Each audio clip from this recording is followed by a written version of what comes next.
આજે 20મી માર્ચ એટલે કે વિશ્વ ચકલી દિવસ. આ વિશ્વ ચકલી દિવસ માનવીને શા માટે ઉજવવાની જરૂર પડી? કારણ કે આપણે જોઈએ છીએ કે આજે ઊંચા મોટા મોટા ટાવર, પ્રદૂષણ, બીજી બાજુ જંતુનાશક દવાઓ અને અનેક એવી સમસ્યાઓ છે જેના કારણે ચકલીઓ આજે કચ્છ અને ગુજરાત છોડી ગઈ છે. ખાસ કરીને પહેલા જમાનાની અંદર આપણે જોતા હતા કે માનવી લીપણપોતીવાળા નીચે મકાનમાં રહેતો અને ઉપર ચકલી વરાવંજીની વચ્ચે માળો બાંધીને રહેતી.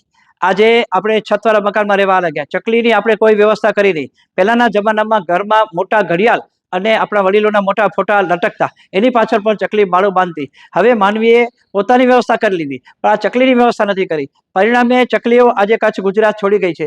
છેલ્લા કેટલાક વર્ષથી આપણે જોતા આવ્યા છીએ કે ચકલીઓની સંખ્યામાં સતત ઘટાડો દેખાય છે. શા માટે? કારણ કે આજે માનવીએ જ્યારે પોતાની વ્યવસ્થા કરી લીધી, આવા નાના પક્ષીની વ્યવસ્થા કરતા ભૂલાઈ ગઈ અને આજે ચકલીઓ અદ્રશ્ય થઈ ગઈ. માનવજ્યોત સંસ્થાએ છેલ્લા 21 વર્ષથી અભિયાન છેડ્યું છે. શરૂઆતના પહેલા વર્ષમાં અમને બહુ તકલીફ પડી.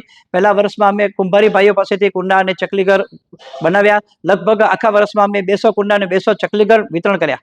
આજે પરિસ્થિતિ પલટાઈ છે. આજે લોકોમાં જાગૃતિ આવી છે. આજે દર વર્ષે અમે લગભગ 40,000 કુંડા અને 30,000 ચકલીઘર વિતરણ કરીએ છીએ. ગયા વર્ષે અમે 40,000 કુંડા અને 30,000 ચકલીઘર વિતરણ કર્યા.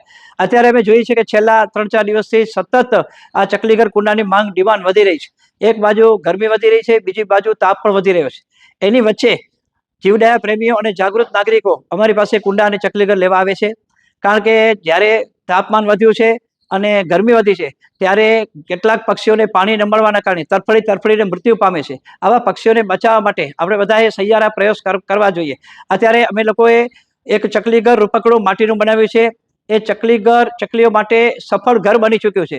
કારણ કે જ્યાં જ્યાં લટકાડીએ ત્યાં ઘરની શોભા વધારે, સાથે સાથે ચકલીને એક એવું સરસ મજાનું ઘર મળે કે એની અંદર એ કપાસ અને ઝીણા ઘાસના તણખલા મૂકી અને પોતાનો માળો બાંધે, એની અંદર ઈંડા મૂકે અને બચ્ચાનું સેવન કરે. આવી રીતે ચકલી માટે આ હવે ચકલીઘર ઘર બની ચૂક્યું છે. એવી જ રીતે પાણીના કુંડા છે જે તરસ્યા પક્ષીઓને પાણી પીવા માટે બહુ ઉપયોગી થાય છે. અમે લોકો કચ્છની અંદર ઠેક ઠેકાણે આવા કુંડા અને ચકલીઘર લગાડીએ છીએ. પરિણામ બહુ સારા આવ્યા છે. કારણ કે આવા તરસ્યા પક્ષીઓને ઉનાળાની કાળઝાળ ગરમીમાં પીવાનું પાણી મળે અને પુણ્યનું કેટલું મોટું કામ આપણા હાથે થાય.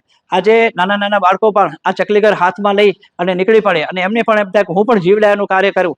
આજે અમારી સાથે ટ્રસ્ટો, મંડળો, મંદિરો, યુવક મંડળો, મહિલા મંડળો, ઘણા બધા સંસ્થાઓ અમારી સાથે જોડાયા છે. પરિણામે અમે આ કામ સારી રીતે અને મોટા પ્રમાણમાં, વિશાળ પ્રમાણમાં કામ કરી રહ્યા છીએ. અને અમારું કામ કચ્છના સીમાડા ઓળંગી અને ગુજરાતમાં પહોંચ્યું છે. કારણ કે મોરબી, રાજકોટ, અમદાવાદ, જુનાગઢ શહેરોમાં પણ ઘણા બધા જીવદયા પ્રેમીઓ અમારી પાસેથી કુંડા ચકલીઘર લઈ જાય છે. જ્યારે વિદેશથી આવેલા એનઆરઆઈ એને જ્યારે કુંડું અને ચકલીઘર બતાવીએ ને ત્યારે એ લોકો વિમાન માર્ગે વિદેશમાં પણ અમારા કુંડા ચકલીઘર લઈ ગયા છે, જેનો અમને આનંદ છે. આજે 21 વર્ષ પછી આ પ્રવૃત્તિને સફળતા મળી છે. અત્યારે આપણે જોઈએ છીએ ઘણી બધી ચકલીઓ જૂથમાં દેખાવા માંડી છે અને જ્યાં જ્યાં અમે લોકોએ ચકલીઘર લટકાવ્યા છે ત્યાં એના સફળ પરિણામો આવ્યા છે અને ચકલીએ એમાં અંદર માળો બાંધ્યો છે અને ઈંડા મૂકી અને બચ્ચાનો ઉછેર કરી રહી છે.